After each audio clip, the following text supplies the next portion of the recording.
ఇక సచివాలయం వేదికగా రేపు సీఎం రేవంత్ రెడ్డి జిల్లా కలెక్టర్లతో అత్యున్నత సమావేశం నిర్వహించబోతున్నారు.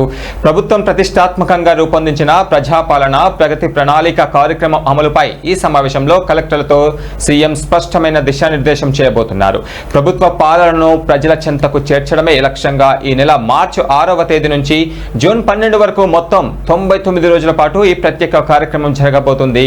ఎన్నికల హామీల అమలు, సంక్షేమ పథకాల పంపిణీ, క్షేత్రస్థాయిలో పెండింగ్ లో ఉన్న అభివృద్ధి పనులను వేగవంతం చేయడం ఈ ప్రణాళిక యొక్క ప్రధాన ఉద్దేశంగా పెట్టుకున్నారు.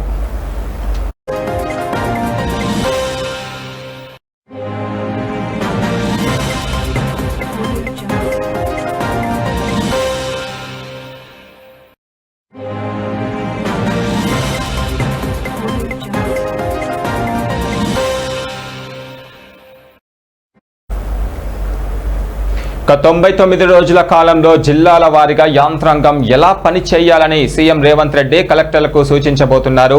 ప్రజల నుంచి వచ్చే దరఖాస్తులను ఎలా పరిష్కరించాలి అనే అంశంపై సమీక్షించబోతున్నారు. ప్రజా సమస్యల తక్షణ పరిష్కారం, సంక్షేమ పథకాలు అర్హులైన ప్రతి ఒక్కరికి అందేలా చూడడం, ఇక స్థానిక అభివృద్ధి పనులపైన ప్రత్యేక దృష్టి సాధించడంపై డిస్కస్ చేయబోతున్నారు. ఈ సమావేశంలో సిఎస్ రామకృష్ణారావు, వివిధ శాఖల మంత్రులు, ప్రభుత్వ సలహాదారులు, ఉన్నతాధికారులు పాల్గొని జిల్లాల వారీగా ఉన్న ప్రగతి నివేదికలను పరిశీలించబోతున్నారు.